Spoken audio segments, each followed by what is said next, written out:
방송에서 제공하는 투자 정보는 투자 판단에 대한 조언입니다. 방송에서 제공하는 주식의 가치, 가격 상승 및 가격 하락에 대해서는 방송사에서 보장하지 않습니다.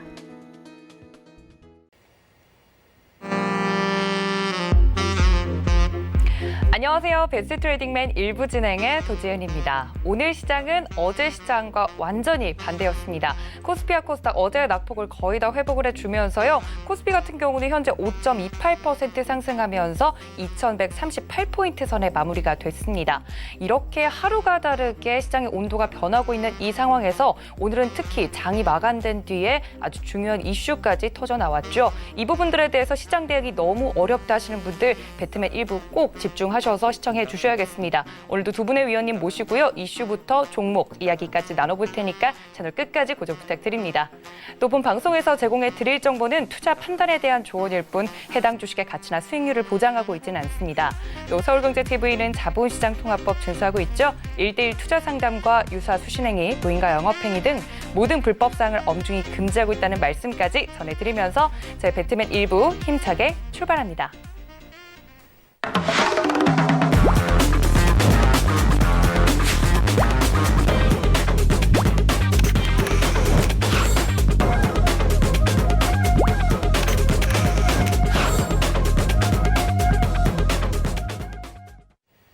네, 오늘 도움 말씀 주실 두 분의 위원님 소개해드립니다. 이청원 위원님과 최충성 위원님 모셨습니다. 위원님들 반갑습니다.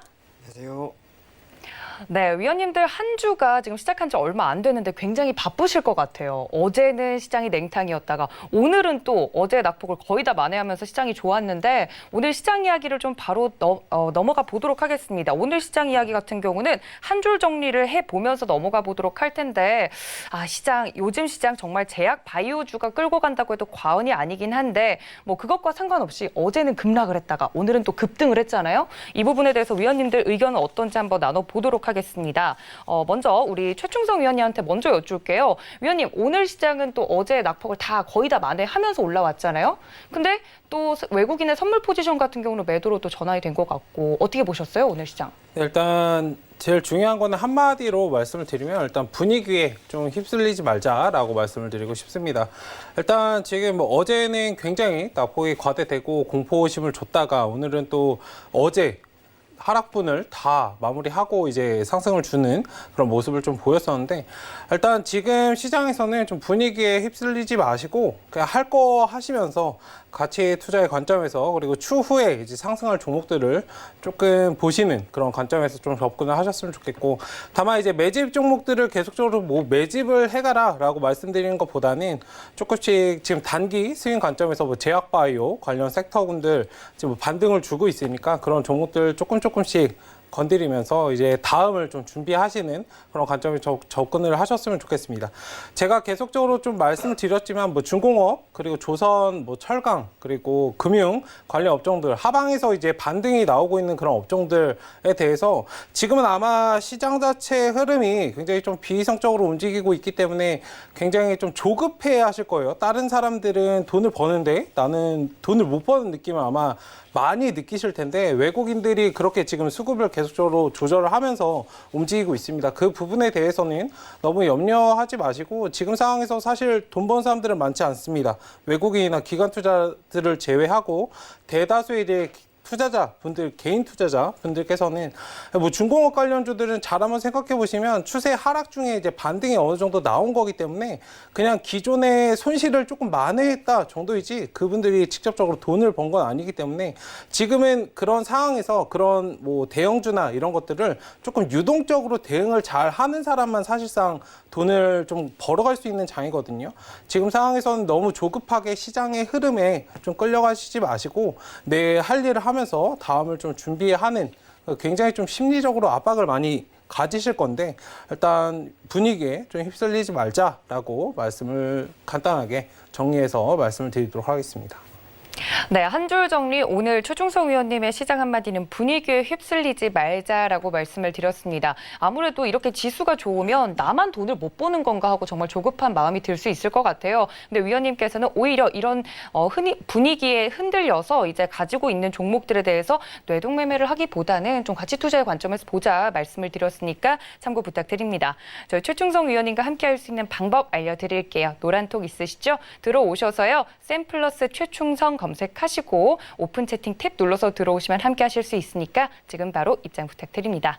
자, 다음은 저희 이청원 위원님께 좀 여쭤보도록 하겠습니다. 위원님 오늘 딱 이제 만나 뵙고 좀 많이 힘들어 하시는 것 같길래 왜 이렇게 힘들어 보이세요 하니까 어제 오늘 좀 시장이 흔들려서 힘드셨다고요? 예, 아까 말씀하신 것처럼 온탕과 냉탕을 오고 가는 상황이죠. 그게 다른 것은 결국 지금 시장은 어떤 이유인지는 모르겠지만 변동성이 확대되는 구간에 있다라는 건데 다행스러운 것은 적어도 제 눈에 지금 시장은 결코 변동성이 확대되고 있긴 하나 추세가 꺾였다든지 지수가 크게 밀릴 만한 구간은 결코 아닌 것 같습니다. 핵심은 지금 기관이에요.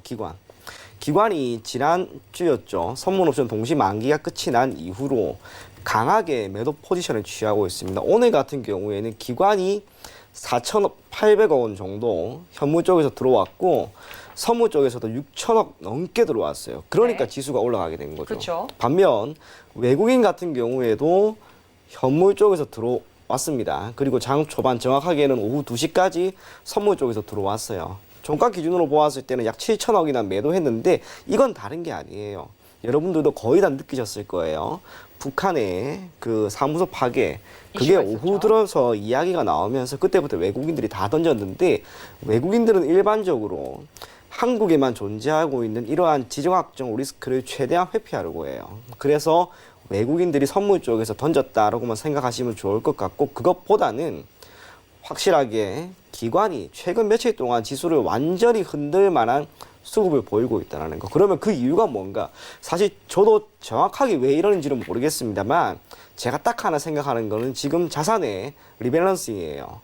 단순하게 주식뿐만 아니라 채권이나 파생상품이나 기타 자산이나 투자 자산은 상당히 다양하게 있습니다.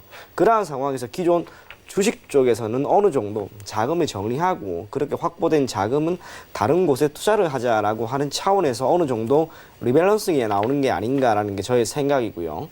그러한 상황이라 하더라도 외국인들의 포지션은 크게 변화가 없어요. 지난 선물옵션 동시 만기까지도 그랬고 이후로도 그렇고 적어도 제 눈에 외국인들의 매도는 오히려 매수가 조금 더 가담되고 있는 상황이 아닌가 그렇게 생각을 합니다. 만약 지수가 어제까지 이렇게 폭락을 하는 상황에서 외국인들이 엄청나게 물량을 던졌더라면 필연적으로 환율이 급등해야 되는데 환율은 고작 25원 정도밖에 안 올랐어요. 많이 오른 게 아니에요. 그렇기 때문에 외국인의 자금은 앞으로도 지속적으로 우리나라 시장에 유입될 가능성이 높다는 것. 그러한 상황에서 기관이 리밸런싱이 어느 정도 끝이 나는 시점에 맞추어서 지금 보이는 이 엄청난 변동성이 축소가 될 것이고 그 축소된 변동성이 하나의 추세를 만들고 그것은 다시 우상향할 것이다 라고 저는 개인적으로 생각을 많이 하고 있습니다.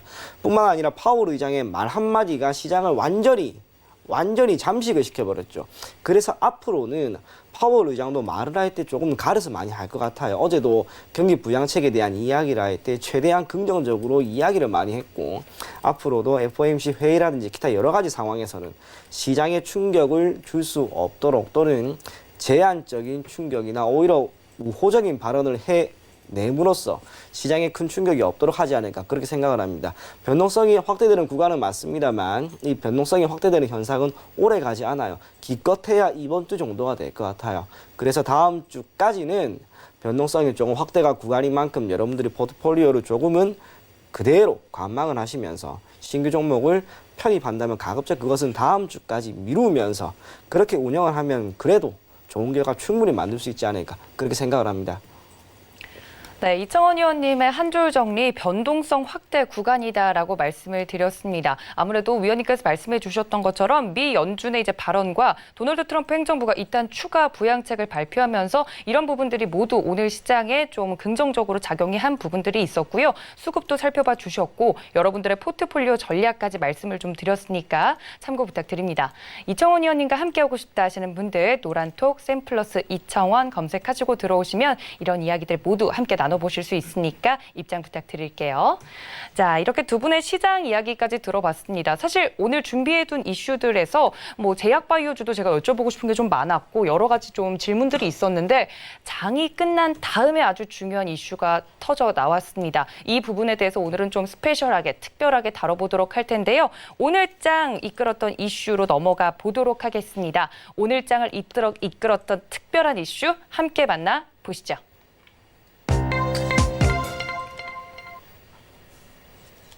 동남 사이의 모든 통신 연락선들을 차단해버린 데 이어 우리 측 해당 부문에서는 개성공업지구에 있던 동남 공동연락사무소를 완전 파괴시키는 조치를 실행했습니다. 네, 바로 이 이슈였습니다. 북한에서 남북공동연락사무소를 폭파하면서 대북 리스크가 새로운 변수로 떠오른 건데요. 사실 상주하던 이슈긴 했지만 오늘 특별히 그 보복을 실제로 가했다는 점에서 내일장에 어떤 영향이 있을지 위원님들과 함께 정확하게 이야기를 나눠보도록 하겠습니다. 이청원 위원님한테 먼저 좀 여쭐게요. 위원님, 이게 장이 끝나고 터져나온 이슈란 말이에요. 그래서 많은 분들이 시간 외에 거래는 또 어떻게 하냐, 뭐 내일장은 어떻게 하냐 걱정들이 많으신데 일단 이 이슈 어떻게 보셨어요? 그 원인이 뭘까부터 좀 한번 찾아볼 필요가 있을 것 같아요. 원인이요? 사실상 저는 그런 생각이 많이 들었습니다. 남북 간의 관계가 지난해 1월 이후로 조금씩 소원해진 건 맞아요. 하지만 지금 시점에서 코로나19에 따른 충격이 대한민국뿐만이 아니라 전 세계를 어느 정도 악영향 그리고 전 세계에 영향을 미치고 있고 그러한 가운데 내비치지 않은 북한 경제가 말 그대로 매우 좋지 않은 상황이라서 이러한 행동을 한 게 아닌가 저는 그렇게 생각을 합니다. 결국 경제적으로 어떤 것을 얻기 위한 한 가지 수단이자 방법으로서 오늘 이러한 결정을 한 게 아닌가 저는 그렇게 생각이 됩니다. 뿐만 아니라 오늘 2시 50분에 이 일이 생기고 나서 시장에까지 명확한 정보가 유입될 때까지 시간이 약간 걸렸어요. 그쵸. 그러다 보니 정규 시장은 마감이 되었고 시간 외에서 여러분들이 딱 보시는 게 바로 눈에 보여요. 방산주는 전부 다 급등, 남북 경협주는 전부 다 하락입니다. 거래량이 약간 실렸기 때문에 아마 내일 시장 자체가 남북 경협주의 하락 그게 어느 정도 될 것인지 오히려 그 점이 시장 지수를 결정짓는데 매우 큰 영향을 미칠 변수가 될 것 같고요. 다행스러운 것은 지금 유럽이나 미 선물 지수 자체가 상승을 하고 있기 때문에 결국 딱 하나 외부 변수에 따른 지수 상승이라고 하는 게 얼마만큼 나올 것이고 그리고 이것이 북한 리스크라고 하는 것에 따른 충격을 얼마만큼 상쇄시키느냐 이 둘의 싸움이 될 겁니다. 다르게 표현을 하면 경협주는 초반부터 매우 좋지 않은 흐름을 보이겠지만 그 외에 잘 가던 반도체라든지 제약 바이오라든지 이 친구들은 얼마만큼 올라가느냐 그 싸움이 될 건데 제 개인적으로는 시총을 차지하고 있는 비중 자체가 반도체라든지 제약 바이오가 월등히 높기 때문에 지수 자체의 충격은 크지 않을 것 같아요. 비록 선물 쪽에서 오늘 장 후반 들어서 7천억 이상의 외국인들의 매도가 나와서 코스피 기준 약간의 하락 출발할 수는 있습니다. 하지만 외국인들은 장중에 얼마든지 이걸 포지션을 변경을 할 수가 있죠. 선물 쪽에서 매수세를 보인다면 이 충격은 결국에는 정확하게는 딱 하루 그것도 내일 시가를 형성할 때까지만 영향을 미치지 않을까 저는 그렇게 생각이 됩니다. 그래도 좀 희망적인 메시지인 것 같습니다. 내일 시초가에서 정도만 이제 시장을 흔들 요소뿐이고 그 뒤로는 괜찮을 것 같다 말씀을 드렸는데 실제로 위원님께서 말씀해 주신 것처럼 시간을 거래해서 지금 시총 상위주들도 대부분 주요 종목들이 1% 이상 하락하는 모습을 보여주고 있습니다. 아무래도 이제 장 막판에 그리고 장이 끝난 다음에 정확한 속보가 나왔기 때문에 이 부분들에서 많은 분들 걱정이 크실 것 같은데요. 또 이청원 의원님께서 수급을 봐주셨잖아요. 네. 수급이 내일 시초가를 형성하는 데 가장 중요한 요인일까요, 위원님? 여러 가지 변수가 존재하는 거죠. 그러니까 시가라고 하는 것은 결국에는 너무나 많은 변수들이 하나의 결과를 만드는 건데 이 변수라고 하는 것이 북한과의 관계, 이 악화가 될 수도 있고 또 수급이 될 수도 있고 해외 증시가 될 수도 있고 환율이 될 수가 있고 너무나 많지만 적어도 오늘 확인할 수 있는 것. 오늘 확인할 수 있는 건 오늘의 수급이었다는 거예요. 네. 외국인들이 오후 들어서 큰 폭으로 매도를 했기 때문에 코스피 선물과 현물을 가장 큰 영향을 미칠 만한 투자 주체인 외국인들이 이렇게 흔들었다라고 하는 것은 결국에는 내일 시가 자체가 어느 정도는 약세 출발할 가능성은 분명 조금 더 높다라고 생각을 해요. 그런데 만약 시가를 오히려 올려서 출발을 해버려요. 그러니까요. 그러면 문제는 하나도 없어요. 갭상승으로 출발하면 그렇죠. 문제는 없겠다. 갭이 0.1이라도 나오면 오히려 우리가 흔히 알고 있을 또 우리가 걱정하는 수준의 충격은 단 하나도 없을 겁니다. 오로지 시가입니다. 시가만 중요할 뿐이에요. 알겠습니다. 위원님께서 이제 아무래도 이 부분에 대해서 수급 확인할 수 있는 부분들을 체크하는 게 더 좋다라고 말씀을 해주시면서 내일 시가에 대한 대응 방법까지 알려주셨습니다. 말씀해 주셨던 것처럼 실제로 예고된 이제 폭파였습니다. 계속해서 사흘 전부터 김여정 노동당 제1부부장이죠. 북남 공동연락사무소가 형체도 없이 무너지는 비참한 광경 보게 될 것이다. 예고를 계속해서 해왔기 때문에 이미 예견된 일이다라는 이야기들이 시장에선 지배적이긴 하거든요. 근데 이 부분에 대해서 최충성 의원님 이 이슈 어떻게 보셨어요? 역시나 좀 미미할까요? 시장의 영향이? 네, 일단 뭐 제가 차트에 항상 모든 답이 어느 정도 다 녹아 있다고 말씀을 많이 드렸었는데 일단 지금 뭐 오늘 방산주 관련해서 이제 살펴보면은 뭐 남북경협주 같은 경우는 이제 중장기적으로 좀 보시는 게 좋고 일단은 지금 뭐 스페코나 빅텍 같은 종목들을 좀 살펴보면은 일단 오늘 강하게 좀 상승을 했다가 좀 차익을 많이 남기는 모습이었습니다. 뭐 차트상에서도 많이 좀 반응을 못한 부분인데 일단 꼬리를 달고 조금 눌린 모습을 본다면 저는 이제 종목을 차트를 볼 때 좀 힘을 많이 보는데 네. 힘의 원리에 대해서 많이 보는데 일단 어느 정도 상승을 할 가능성은 있습니다. 다만 그 힘이 예전에 지금 최근에 상승을 할 때처럼의 만큼은 그런 힘은 아니기 때문에 굉장히 좀 제한적인 상승이라고 말씀드리고 싶고 지금 이런 부분에 있어서는 지금 뭐 단기적으로 우리 국내 시장에 좀 충격은 줄 수 있지만 뭐 계속적으로 끌고 갈 만한 그런 이슈는 지금 당장은 되지 않는다라고 말씀을 드리고 싶고 제가 이거는 일전에도 말씀을 많이 드렸었는데 최근에 시장 자체는 그렇게 악재에 반응하면서 가는 시장은 아니기 때문에 지금 어느 정도 내일 시가 정도에는 영향을 줄 수 있고 어느 정도 조금 흘러내릴 수는 있으나 지금 기대감이 굉장히 많이 되어 있는 그런 시장이기 때문에 그런 부분에 대해서 좀 체크를 해보실 필요가 있고 그러니까 남북 경협주나 방산주 관련해서는 좀 희비가 엇갈릴 수 있습니다. 기존에 남북 경협주 같은 경우는 제가 계속해서 말씀을 드렸지만 상승이 어느 정도 나오면 유동적으로 좀 대응을 어느 정도 손실을 보시더라도 덜어내셨다가 바닥권에서 다시 잡고 좀 반복을 하라고 말씀을 드렸잖아요. 일단 그런 관점에서 남북 경협 자체는 실질적인 그런 효과가 나타나기까지는 굉장히 오랜 시간이 걸리기 때문에 지금 당장 뭐 철도 관련해서 최근에 뭐 데아티아이나 뭐 그런 종목들 철도 관련해서 뭐 이슈가 됐을지언정 그게 하루아침에 사실상 만들어지거나 그런 부분들이 아니기 때문에 지금 뭐 김정은 관련 건강 이상설도 계속적으로 나오고 있고 일단 그런 부분들을 봤을 때 조금 유동적으로 계속적으로 대응하셔야 되고 일단 지금은 뭐 이러한 시장 상황을 체크하고 차트를 보고 대응하시는 것도 좋지만 일단 주가 흐름을 보고 그런 시장 흐름에 맞춰서 좀 대응하실 필요가 있습니다. 일단 북한 관련 오늘 연락사무소 관련해서도 장이 끝나고 이제 나왔기 때문에 네. 사실상 예측을 하셨던 분들은 많이 없을 거예요.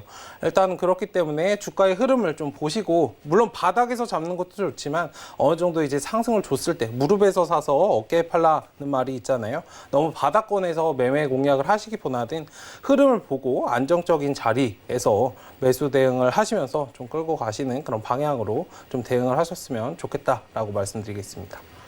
네, 관련 종목들에 대해서 좀 기술적으로 분석을 해주신 것 같은데 위원님 그럼 주가에 아직 힘이 남아있다는 건 거래량을 보고 체크를 하시는 건가요, 보통? 그러니까 캔들에서 이제 말씀을 드린 건데 뭐 거래량 자체는 사실 의미는 없는 것 같습니다. 네. 오늘 뭐 거래량 자체가 좀 많이 터지긴 했었는데 일단 지금 자리에서 오늘은 굉장히 거래량이 많이 터졌거든요, 사실.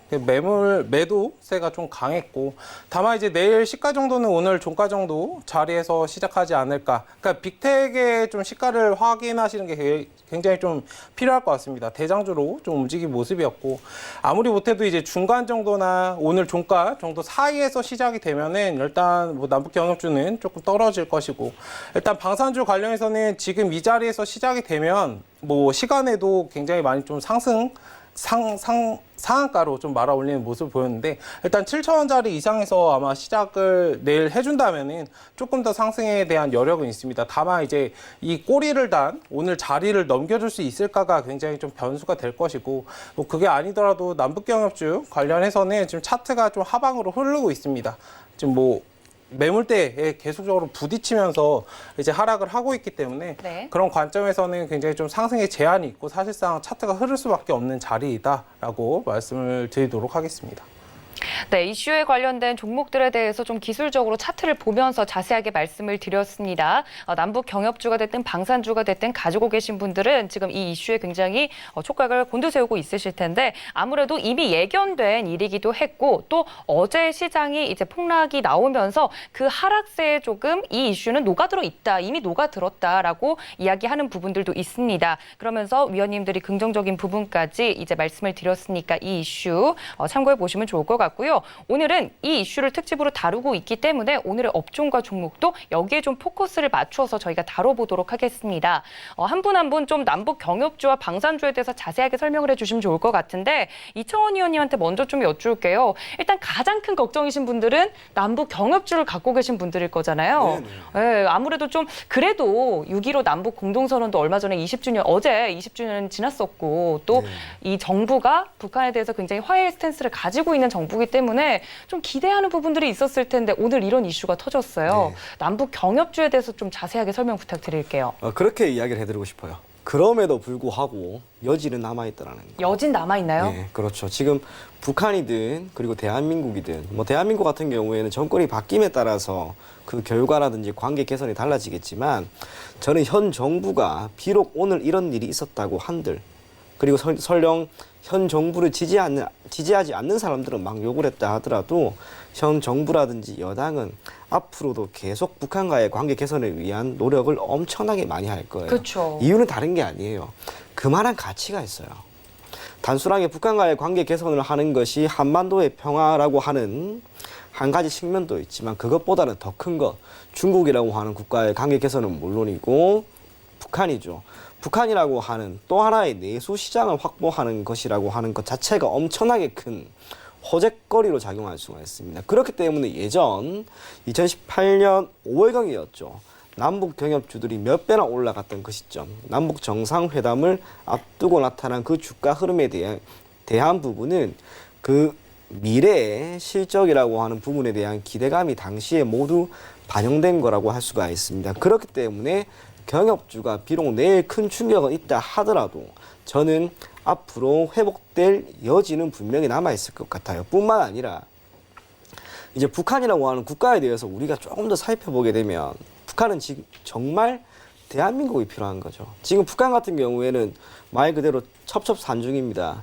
미국이 경제 제재를 풀고 있지가 않습니다. 돈줄이 지금 막혀 있는 상황에서 코로나19 때문에 중국이라고 하는 국가와의 관계 또한 경제적인 교류가 많이 없는 거죠. 북한은 자국이 생산해낼 수 있는 재화라든지 식량, 자국을 모두 회복시킬 수가 없어요. 식량 자급 자족률이 10%가 안 되는 국가입니다. 대한민국 같은 경우에는 약 27% 정도에 달하지만 북한은 현재 그러지를 못해요. 뿐만 아니라 1인당 GDP라고 하는 것도 대한민국이 대략 27,000 정도라면 북한은 한 20분의 1밖에 안 돼요. 1200 정도밖에 되지가 않고 그러다 보니 경제가 원활하게 돌아가기 위한 공업 또는 제조업 그게 아직까지 틀이 없죠. 그러다 보니 농업이라든지 또는 어업이라든지 우리가 예전에 했던 광공업 정도가 주된 산업이라고 할 수가 있고 이를 토대로 무언가 부가가치를 크게 창출하기는 힘든 거예요. 그나마 할 수 있는 과학이라고 하는 건데 이것 또한 사실상 자금이 없잖아요. 투자가 안 되는 거예요. 그럼 이 자금을 계속해서 유치할 수 있는 곳, 유일하게 있는 곳이 중국이란 말이에요. 그래서 중국과의 관계 개선을 위해서 지난 몇 년 동안 엄청나게 노력을 했습니다. 그러는 가운데 지난 몇 시기 동안, 몇십 년 동안 그렇게 회복시킨 가운데 김정은이라고 하는 새로운 인물이 나와서 이제 우리 북한도 나름대로 잘 살아야지라고 하는 그 이야기를 내어놓았어요. 그러다 보니까 달라지는 게 있었죠. 참고로 북한 같은 경우에는 GDP 기준으로 2010년 초반때까지만 하더라도 연 1% 성장이 안 됐던 국가였어요. 1994년에 대홍수가 있은 이후로는 매년 경제 성장률은 마이너스였습니다. 그러는 가운데 2010년 약간 꿈틀꿈틀거렸고 김정은이 집권했던 첫 해 3.9% 경제 성장이 나왔어요. 이거는 분명히 큰 변화였습니다. 그러한 상황에서 미국이라고 하는 국가와 여러분들이 아실 거예요. 미국을 얼마나 싫어하는지. 그런 국가와 대화를 했어요. 그만한 목적이 있었다는 거고 그것은 딱 하나.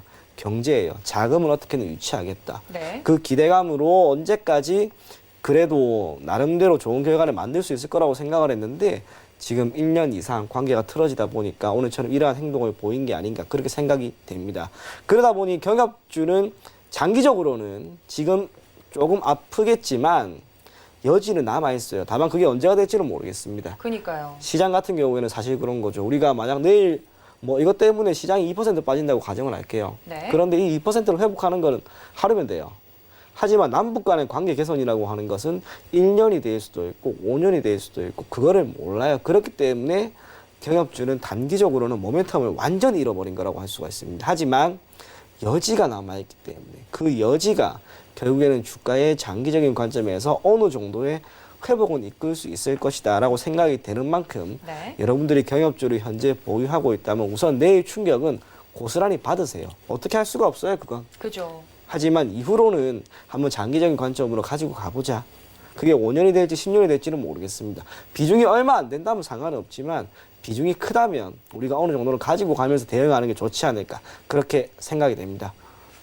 네, 의원님께서 말씀해 주셨던 것처럼 이 이슈가 터지고 나서 시간 외에서 남북 경협주들이 굉장히 지금 주가가 빠지고 있는 상황입니다. 그래서 가지고 계신 분들은 이 부분들에 대해서 어떻게 대응하면 좋을지 좀 고민이실 텐데 이청원 의원님께서는 남북 관계가 하루아침에 좋아지긴 힘드니까 좀 장기적으로 만약에 포트폴리오에 담아두고 있다면 장기적으로 좀 끌고 가면서 조심스럽게 빠져나오는 방향으로 좀 말씀을 해 주셨습니다. 남북 경협주라고 하면 정말 위원님께서 말씀해 주셨던 것처럼 많은 부분에서 경제적인 부분에서 얽혀 있잖아요.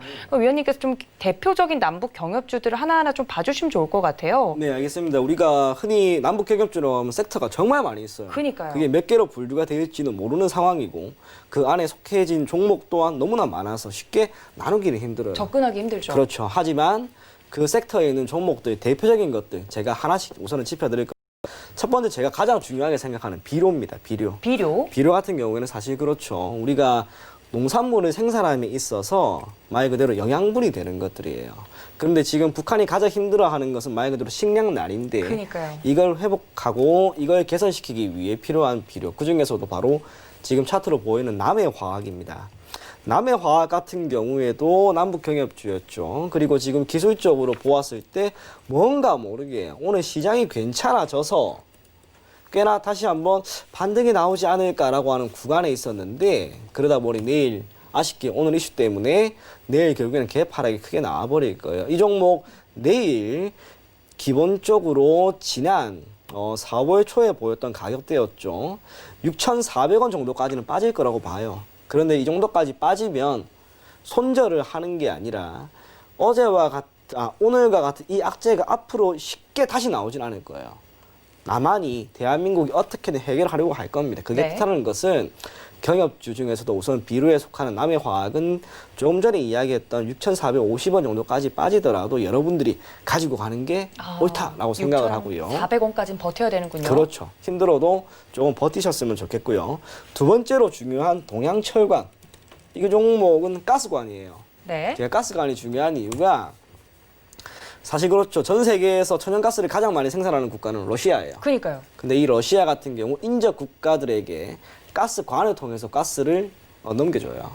예를 들면 예전에 우즈베키스탄이라든지 뭐 키르기스탄 이 모든 국가들에게 가스관, 지하에 있는 가스관을 통해 가스를 주는데 대한민국 같은 경우에는 그러지를 못하죠. 지정학적 리스크 때문에 바다로 넘어오기도 힘들고 오로지 딱 한 방법. 이 가스라고 하는 이 기체를 액화시켜요. 액체로 만들어서 배로 실어서 옵니다. 비용이 너무 많이 들어요. 그러니까요. 그러다 보니 남북 관계가 개선이 되면 우선적으로 북한도 많이 춥잖아요. 가스관을 연결해서 난방이라고 하는 부분은 크게 해결할 수 있지 않을까. 그런 면에서 가스관이 저는 그 못지않게 중요한데 대표적인 종목이 바로 이 동양철관이에요. 동양철관 같은 경우에는 마찬가지입니다. 내일 아마 또 빠질 거예요. 그러니까요. 크게 내려오겠죠. 그렇죠. 하지만 제가 생각하고 있는 경협주의 모든 흐름은 음봉으로 출발했다가 결국엔 종가로 양봉 마감하지 않을까 그렇게 생각이 되는데 동양철강 같은 경우에도 대략 920원 정도 이 정도 가격대에서는 반등이 나오지 않을까 그렇게 생각을 해요. 그러니까 여러분들이 이 가격대를 설령 이탈한다 하더라도 며칠 안으로 다시 회복될 수 있는 가격대라고 보이는 만큼 이 가격대 위에서 조금씩 흐름을 지켜보면 좋지 않을까 그렇게 생각이 되고 또 하나 충격이 가장 클 것으로 기대가 되는 섹터입니다. 개성공단이에요. 개성공단에서 말 그대로 일이 터졌기 때문에 개성공단 관련된 종목들, 신원이나 좋은 사람들, 또 JST나 이런 종목들이 아마 충격이 조금은 더 크지 않을까 그렇게 생각이 되는데, 신원 같은 경우에는 꽤나 많이 하락을 꽤나 많이 생각을 하셔야 됩니다. 네, 지금도 약간 흘러내리고 있는 것 네, 같은데요. 흘러내리고 오늘도 윗꼬리를 많이 달았다 보니까 기본적으로 1,370원이라고 하는 가격대는 저는 이탈할 것 같아요. 지난 3월에 보였던 이 갭 있죠. 이 갭도 어찌 보면 추가적인 하락이 나오지 않을까 그렇게 생각이 돼서, 신원 같은 경우에는 넓게 대략 1,000원대까지 여러분들이 보고 대응을 하는 게 좋지 않을까 그렇게 생각이 됩니다. 또 하나 살펴볼 것은 역시 경협주 중에서도 가장 민감하게 움직이는 섹터죠. 철도. 철도는 사실 그런 거예요.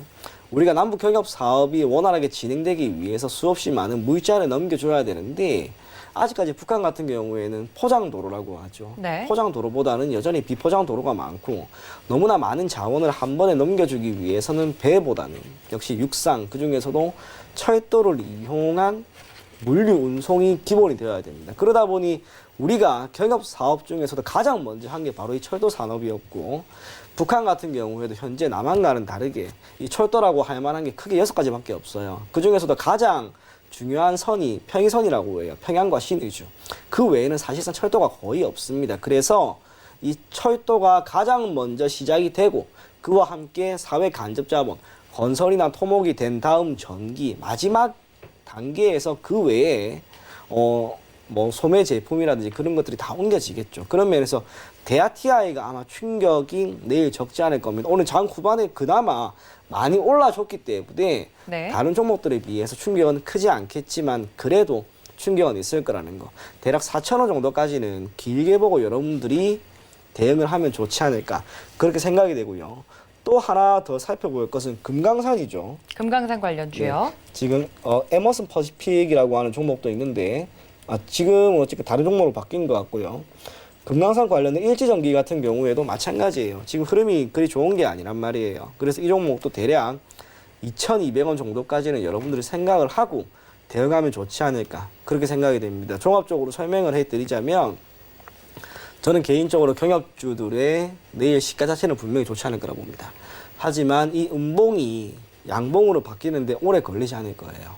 그런 면에서 지금 오늘과 같은 이 사안 이상의 충격만 없다면 경협주들은 단기적인 충격이지, 그게 결국 장기적으로는 오늘 정도의 주가는 회복이 될 거라고 봐요. 그래서 여러분들 포트폴리오의 비중이 높다 하면은 약간의 비중 축소를 하지만, 그게 아니라면 한번 가지고 가는 거죠. 그리고 긴 시간, 긴 호흡으로 접근한다면 그래도 나름대로 좋은 결과가 있지 않을까 그렇게 생각이 됩니다. 네, 남북 경협주에 대해서 위원님께서 섹터별로 종목들 아주 자세하게 설명을 해드렸습니다. 남북 경협주는 울지만 웃는 종목들은 또 따로 있죠. 방산주들에 대한 내일 기대감도 커지고 있는 상황인데요.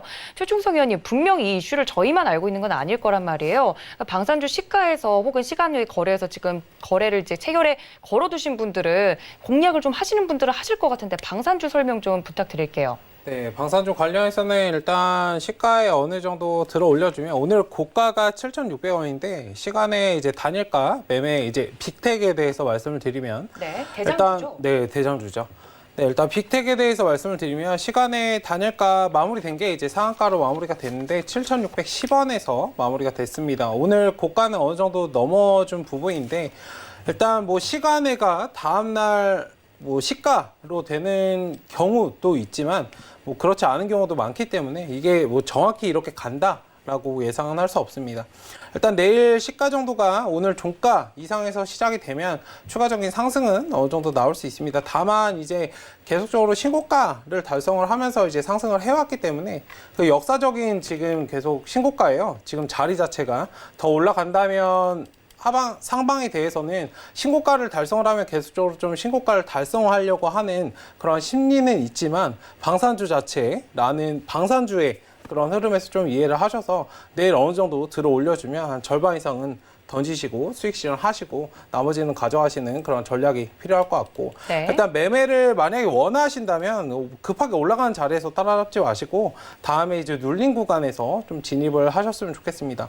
뭐 차트상은 이렇게 되는데 제 관점에서는 이렇습니다. 지금 뭐 김여정 관련해서 계속적으로 뉴스에서 나오고 있고 이번에 이제 통신 그 관련해서 폭파된 것도 김여정의 입김이 좀 작용을 한 건데 지금 김정은이 건강 이상설이 얼마 전에 나왔고 일단 그 부분에 대해서 이제 뭐 조금 힘을 김여정에게 주는 좀 그런 모습을 좀 보이고 있기 때문에 지금 흐름 자체는 좀 지금 당장은 단기적으로 시장에 영향을 조금씩 줄 겁니다. 그리고 정권 장악이나 이러한 부분에 대해서 좀 보여주기 식으로 하려는 모습도 아마 보일 거거든요. 네. 근데 기존에 이제 우리나라 이제 여당 그리고 뭐 대통령이 하던 그런 행적들은 사실상 김정은과 해왔던 것이기 때문에 김여정하고는 좀 그런 관계가 끈이 막 가깝지 않을 수 있어요. 일단 그런 부분을 좀 열어두시고 대응하셔야 될 거고 언제 어떤 식으로 좀 그런 부분들에 대해서 좀 영향을 줄 수 있다는 부분을 열어두고 대응을 하셔야 되겠다라고 말씀을 드리고 싶고 일단 뭐 정권 장악이나 이런 것들을 하기 위해서는 뭐 시간이 날 때마다 틈이 날 때마다 이런 것들을 계속적으로 좀 던질 수 있기 때문에 그렇게 대응을 하자라고 말씀을 드리고 싶고 일단은 지금 방산주 관련해서 말씀을 드리고 있는데 빅텍 같은 경우는 그렇게 대응을 하셨으면 좋겠고 다른 종목들도 있잖아요. 스페코라든지 다른 일단 뭐 네. 어떤 그 종목들 먼저 빅텍 볼까요? 그다음에 이제 두 번째로 2등으로 따라가는 종목들이 일단 스페코인데 네. 그 테마가 형성이 되면은 방산주는 조금 달라요. 그 다른 테마들은 보통 이제 차트가 다 만들어지고 5개든 6개든 뭐 차트가 만들어지고 동시에 이제 상승을 하는데 네. 방산주는 거의 1, 2등 종목들만 움직입니다. 1등은 나머지는 별로 안 움직이는 네, 거고요. 1등은 이제 빅텍, 그다음에 3등, 2등은 스페코, 뭐 그다음에 뭐 휴니드 같은 종목들도 있는데 일단 스페코도 오늘 꼬리를 굉장히 많이 달고 일단 지금은 좀 눌려 있습니다. 시간에도 어느 정도 상승을 줬지만 일단 만약에 따라가시고 싶으시다면 뭐 스페코 정도를 따라가 보시는 그런 전략으로 짧게 대응을 하셨으면 좋겠고 오늘 시간의 단일가가 6,500원 구간입니다. 일단은 오늘 종가 정도 자리이면 충분히 접근 가능한 자리이고 오늘 종가에서 6,500원 시간에가 그 끝난 그 고점 자리 만약에 중간에 한번 흔드는 자리가 오면 그 자리에서 한번 진입을 하시고 만약에 정말 좀 잡기 힘들다라고 하시면 난 손이 떨린다 하시면 좀 대응은 안 하시는 게 좀 피해 가시는 게 좋습니다. 일단 방산주 자체는 윗꼬리를 많이 달고 단타성 매물들이 굉장히 많습니다. 일단은 그렇기 때문에 그 부분을 좀 감안을 해서 내가 단기적으로 대응은 좀 괜찮다라고 하시면 진입하셔도 괜찮지만 만약 그게 아니라면 조금 주의해서 관망하시는 그런 관점이 좀 필요할 것 같고 네. 뭐 이외의 종목들을 하나 더 말씀을 드리면 일단 휴니드라는 종목도 굉장히 좀 답답하실 거예요. 이거 오전에 방송할 때도 한번 말씀을 드렸었는데 일단 지금 차트를 만들어가고 있는 과정입니다. 다만 이제 스페코나 뭐 기존에 이제 빅텍 같이 추세 상승을 이제 주지 못하고 좀 답답한 모습인데 다만 조금 안정적으로 진입하실 거면 차라리 이 종목이 낫다라고 말씀을 드리고 싶습니다. 바닥도 딱 다져져 있고 상승을 주더라도 굉장히 좀 답답할 수 있지만 다소 안정적으로 좀 끌어갈 수 있다라고 말씀을 드리고 싶고 지금 7,000원짜리면 충분히 진입 가능하다라고 말씀을 드리고 싶습니다. 물론 지금 시간에는 7,700원 정도 자리인데 사실 얘를 왜 말씀을 드리냐면 7,700원짜리면 기존에 있던 매물대 자리를 지금 벗어나 준 거거든요. 제가 그때 전화 연결할 때도 7,700원 정도 저 매물대를 벗어나면 한번 매매를 해보세요라고 말씀을 드렸었는데 그걸 뚫어준 거군요. 네, 지금 7,700원에 계속적으로 부딪힌다는 건 매물대에 부딪힌다는 건 그 자리를 역으로 생각을 해보면 뚫어 넘어주면 상승을 줄 수 있는 자리이기 때문에 오히려 만약에 매매를 원하시면 기존에 올라갔던 뭐 빅텍이나 스페코를 보시는 것보다 휴니드 정도를 보시고 짧게 대응을 할 수 있다라고 말씀을 드리고 싶고 뭐 기존에 이제 많이 알고 계시는 하나 에어로스페이스 같은 경우에는 지금 추세가 굉장히 좀 답답하게 움직이죠. 그러니까요. 주식은 좀 트렌드이기 때문에 예전에 아마 매매를 많이 하셨던 분들은 이 종목을 알고 계실 것 같아서 말씀을 드리는데 일단 지금 121선은 어느 정도 좀 뚫어 올려줘야 굉장히 상단에 제한이 있고 하기 때문에 지금 자리에서는 조금 천천히 지켜보자. 얘는 좀 관망을 하셨으면 좋겠습니다. 그리고 하나 더 이제 살펴보면 LIG 넥스원 같은 종목도 일단 차트는 굉장히 깔끔하게 잘 만들어져 있습니다. 시간에도 적절히 37,000원에서 마무리가 된 모습인데 만약에 정말 단기적으로 관심이 있으시다면 LIG 넥스원 그리고 휴니드 정도를 일단 살펴보고 대응하시는 전략인데 방산주 자체는 뭐 중장기적으로 계속적으로 끌고 가시기보다는 짧게 단기적으로 대응을 하셔야 되고 너무 고점 자리에서 잡으시면 다시 매수가로 돌아오지 않을 수도 있어요. 몇 개월을 기다리셔도 일단 그런 뭐 기대감을 너무 크게 하지 마시고 시장의 흐름이 이러하니 내가 잠깐 들어가서 뭐 밥값 정도 벌고 나오겠다라는 마음가짐으로 좀 작은 비중으로 좀 진입을 하셨으면 좋겠습니다. 네, 내일장 중에 가장 기대되는 섹터죠. 방산주에 대해서 위원님께서 큰 종목들 위주로 봐주셨습니다. 빅텍이라든지 스페코 그리고 휴니드까지 흐름, 시간 외 거래 흐름까지 봐드렸으니까요. 만약에 방산주 좀 공략하고 싶다 하시는 분들은 단기적으로 좀 유효하다 말씀을 드렸으니까 이 점까지 참고 부탁드립니다. 오늘 장을 이끌었던 이슈 이렇게 일단락을 짓고요. 저는 위원님들과 함께 베스트 공략주 시간으로 돌아가겠습니다. 잠시만요.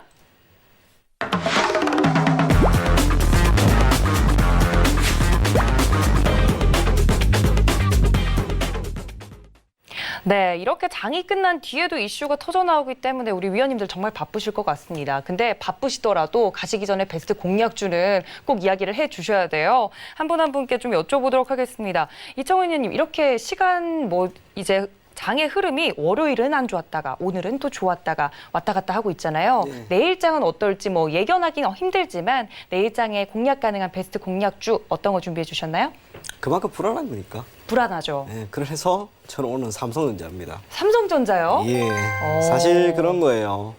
저 또한 또는 우리 많은 투자자님들이 생각했던 것보다 지난주 금요일부터 변동성이 너무나 컸습니다. 저도 힘들었고 여러분들 모두 다 힘들었을 거예요. 그런데 투자는 해야 돼요. 투자를 보통 해요. 그러면 이러한 상황에서 리스크를 최대한 회피할 수 있는 종목이 뭐가 될까? 그게 아무래도 저는 삼성전자가 되지 않을까 그렇게 생각이 된과 동시에 지금 삼성전자의 수급을 보게 되면 오늘 기관이 정말 오랜만에 들어왔는데 지난 시기 주가가 크게 뛰었던 6월 1일부터 6월 5일까지 이때 기관 수급이 꽉 가득 차 있었어요.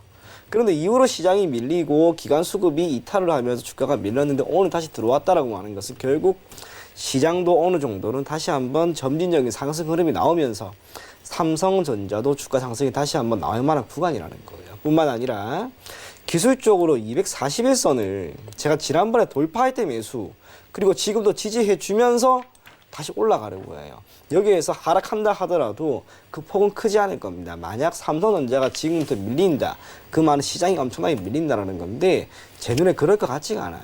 그래서 삼성전자를 지금처럼 시장이 불안한 상황에서 포트폴리오 전체의 안정성을 도모하기 위해서 한번 매수해도 좋지 않을까.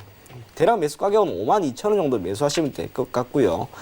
목표 가격은 우선 6만 원인데 기본적으로 지난 며칠 전이었죠. 네. 대략 56,000원대 이 가격대 돌파 여부가 중요해요. 그런데 지금 시장이 회복이 되면 이 가격대는 무난하게 돌파를 할 겁니다. 그래서 목표 가격은 6만 원 제가 드렸고 손절 가격은 47,500원 제시해 드리겠습니다.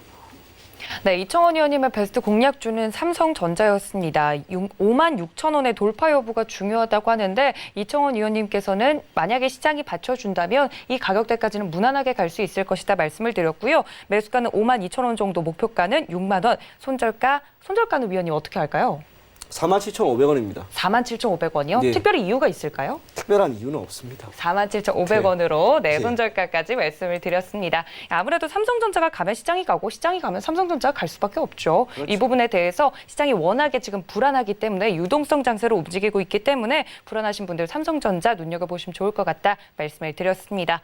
자, 최충성 위원님의 베스트 공략주도 만나봐야겠죠. 위원님, 오늘 베스트 공략주 어떤 거 준비해 주셨나요? 일단 저는 녹십자 MS라는 종목에 대해서 말씀을 드리도록 하겠습니다. 네, 근데 너무 떠 있지 않나요? 제가 차트 살짝 봤는데 너무 올라 있는 것 같은데 괜찮을까요? 네, 일단 지금 자리에 오늘 차트를 굉장히 많이 만들었고 일단 상승을 주려고 하는 모습이기 때문에 기술적으로 단기적으로 좀 짧게 대응하시라고 듣고 말씀을 드리는 거고, 지금 뭐 시장 자체가 굉장히 변동성이 굉장히 심하기 때문에 뭐 바이오 종목 그리고 코로나 진단키트나 아니면 마스크 관련 종목들을 좀 짧게 대응하시는 것이 좋거든요.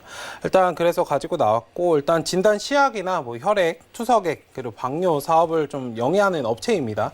단기 평선 정배열 구간이고 충분히 상승을 줄 수 있는 자리, 오늘 좀 매물대 11,000원 정도를 좀 띄어 올려주려고 하는 모습으로 장이 이제 마무리가 됐거든요.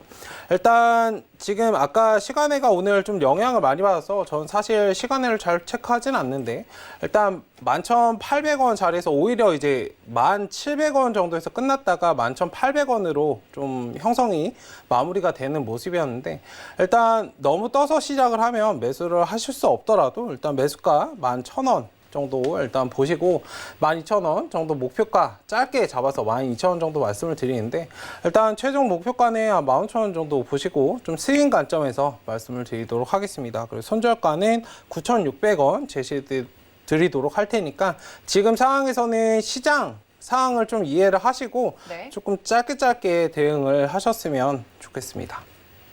네, 최충성 위원님의 베스트 공략주는 녹십자 MS였습니다. 위원님께서 매수가 11,000원, 목표가 12,000원 굉장히 짧게 잡아주셨습니다. 좀 공략하시고 싶으신 분들은 이 점 참고 부탁드리고요. 손절가는 9,600원 말씀을 드렸습니다. 제약바이오주 말이 나와서 말인데요, 위원님. 최근에 제약바이오주가 시장을 좀 이끌어가고 있잖아요. 근데 코스닥 시장 자체는 그 지수가 잘 안 가더라고요. 제약바이오도 단기적으로 접근하는 게 좋을까요? 네, 제약바이오는 뭐 단기적으로 대응하시는 것이 좋고, 특히 이제 기대감이 많이 작용을 하면서 상승을 하기 때문에 정말 제약바이오에 관심이 있으시다면 좀 재무제표는 기본적으로 보시고, 네. 정말 단순 임상으로 상승하는 그런 주식보다는 거품은 언제든지 꺼질 수 있거든요. 일단 단순 임상보다는 실질적인 얘네가 뭐 하고 있는 그리고 국책 사업으로 지정이 됐다든가 그러한 바이오 기업들을 체크하시는 것이 일단은 좋다고 생각이 됩니다. 그 제약바이오는 전반적인 섹터군들 그 순환매 장에서 이제 뭐 마지막에 일어나기도 하고 우선주 관련해서 상승을 하기도 하지만, 전반적으로 이제 시장 자체 섹터군들을 좀 아우르고 있는 그런 모습들이 있거든요. 일단은 그런 부분에 대해서 좀 잘 참고를 하시고 진행을 하시는 관점에서 좀 끌고 가시면 좋겠습니다. 네, 제약 바이오주까지 위원님의 말씀 들어봤습니다. 자, 그렇다면 위원님들의 지난 공략주들도 AS를 받아보도록 할 텐데요. 이청훈 위원님, 지난주에 드렸던 게 바로 현대바이오였어요. 수익률이 좀 낮던 걸로 제가 기억을 하는데 현대바이오 짧게 좀 AS 부탁드릴게요. 네, 제가 이 종목 지난주에 드렸을 때 목표 가격을 짧게 드렸어요. 12,500원.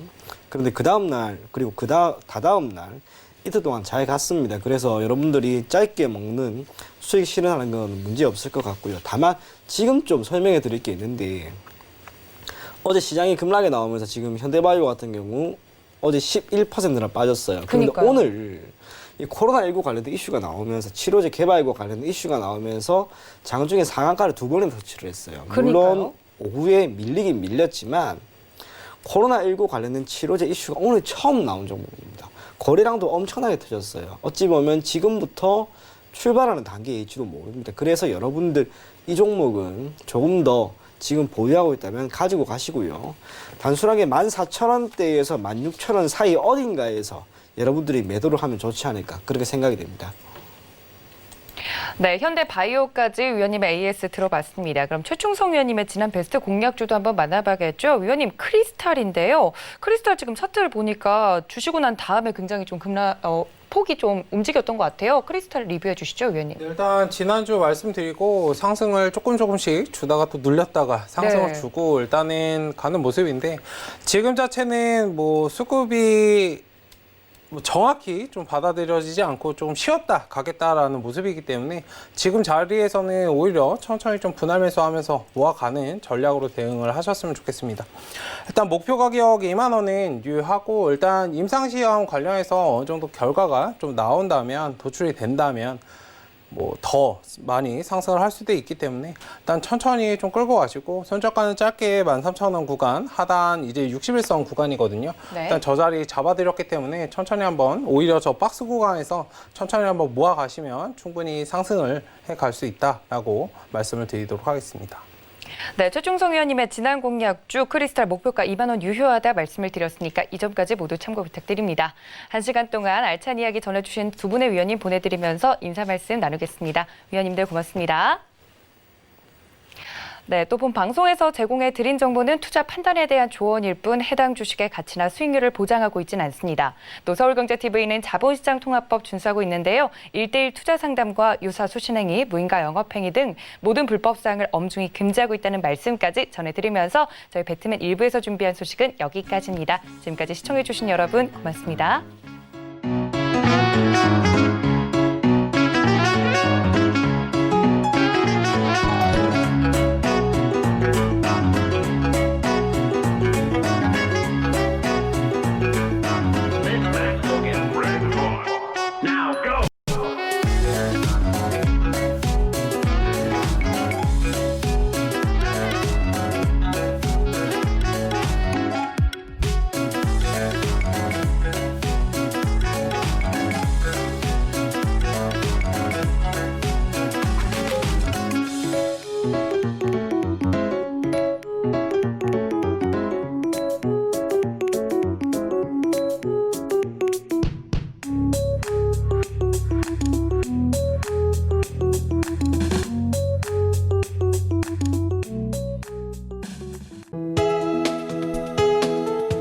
방송에서 제공하는 투자 정보는 투자 판단에 대한 조언입니다.